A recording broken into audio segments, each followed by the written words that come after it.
بالکل محکمہ تعلیم کے وہ 8 اساتذہ جو ٹیچنگ کیڈر کی جگہ پلاننگ کیڈر پر تعینات تھے اور ان کو ہٹانا جو ہے وہ کسی کے بس کی بات نہیں تھی، وہ کر دکھایا محکمہ تعلیم کے وزیر اور سیکرٹری تعلیم سمیت دیگر افسران نے، اور ان 8 اساتذہ کو دوبارہ جو ہے وہ اسکولوں کو بھیج دیا ہے۔ اس اساتذہ میں ایک سینئر سبجیکٹ اسپیشلسٹ تھے، 5 سبجیکٹ اسپیشلسٹ تھے، ایک ہیڈ ماسٹر صاحب تھے جنہوں نے اسکول کو چھوڑ کر جو ہے سیکریٹریٹ میں تعینات ہو گئے تھے، اور اس طرح ایک لیکچرر بھی تھے۔ یہ اساتذہ پلاننگ سیل میں تعینات تھے اور کئی اہم فیصلے ان کے ہاتھوں سے نکل کر پھر صوبے کے تعلیمی نظام پر امپلیمنٹ ہوتے تھے۔ ان فیصلوں میں زیادہ تر ڈیولپمنٹ کے ریلیٹڈ آپ دیکھ سکتے ہیں، یہ اہم فیصلے ان کے ہاتھوں میں تھے۔ یہ ملازمین بتایا جا رہا ہے کہ 10 سے 15 ارب روپے سالانہ جو ADP تھی وہ یہ لوگ تیار کرتے تھے، لیکن حیران کن طور پر نہ ان کے پاس تجربہ تھا نہ متعلقہ کوالیفیکیشن، لیکن پھر بھی جو ہے ان کے ہاتھوں سے اتنے بڑی رقم کے جو منصوبے تھے وہ نکلتے تھے۔ اب ہوا یہ کہ جب وزیر تعلیم آئے تو ان کو کافی زیادہ شکایات تھی کہ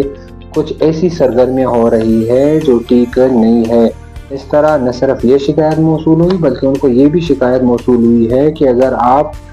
تبدیلی لانا چاہتے ہیں تو پہلے آپ سیکریٹریٹ سے شروع کریں اور یہاں پر جو irrelevant سٹاف ہیں ان کو آپ جو ہے ہٹائیں، جس پر انہوں نے پہلی فرصت میں ان 8 اساتذہ کو دوبارہ اپنے اسکولوں کو بھیج دیا ہے۔ بتایا جا رہا ہے کہ دوسرا فیز بھی آنے والا ہے جس میں کچھ مزید irrelevant سٹاف جس میں ٹیچرز بھی شامل ہیں ان کو ہٹایا جائے گا۔ 1 دسمبر 2025 کو ان 8 اساتذہ کو جو ہے وہ دوبارہ ڈائریکٹریٹ رپورٹ کرنے کی ہدایت کر دی گئی ہے۔ 3 دسمبر کو پلاننگ سیل کے جو ریویلنٹ سیل ہے، جو ریویلنٹ کیڈر ہے، ان کے جو ملازمین ہیں وہ تو تعینات ہو گئے ہیں، لیکن اب وہ حیران پریشان بیٹھے ہیں کہ کرے تو آخر کیا کرے، کیونکہ ان کے پاس کام کرنے کے لیے کچھ ہے ہی نہیں۔ اس طرح ان کے پاس کچھ نہیں ہے کہ نہ ان کے پاس ریکارڈ ہے، نہ ان کے پاس لیپ ٹاپس ہے، اور نہ ان کو کچھ اور ABC کا پتہ ہے۔ جو ریکارڈ تھا، شکایت آ رہی ہے کہ وہ یہ پرانے ملازمین اپنے پاس لے گئے ہیں، نہ صرف سافٹ فارم میں بلکہ ہارڈ فارم میں بھی وہ لے گئے ہیں۔ نہ صرف یہ بلکہ گاڑیاں جو ان کو دی گئی تھی وہ بھی وہ اپنے ساتھ لے گئے ہیں، اور اس وقت جو نئے تعینات ملازمین ہیں ان کو یا تو گاڑی دی گئی نہیں ہے، اور اگر دی بھی گئی ہے تو وہ عام معمولی سی گاڑی ہے، جس کی وجہ سے وہ ملازمین جو ہے حیران پریشان ہیں۔ اس وقت یہ ملازمین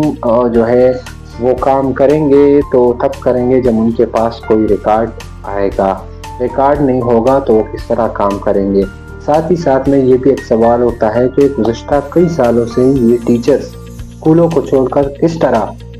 سیکریٹریٹ میں بیٹھ کر اہم فیصلہ کرتے تھے، یہ بھی ایک سوالیہ نشان ہے۔ دیکھتے ہیں دوسرے فیز میں کتنے ٹیچر جو ہے وہ سامنے آتے ہیں اور پھر ان کو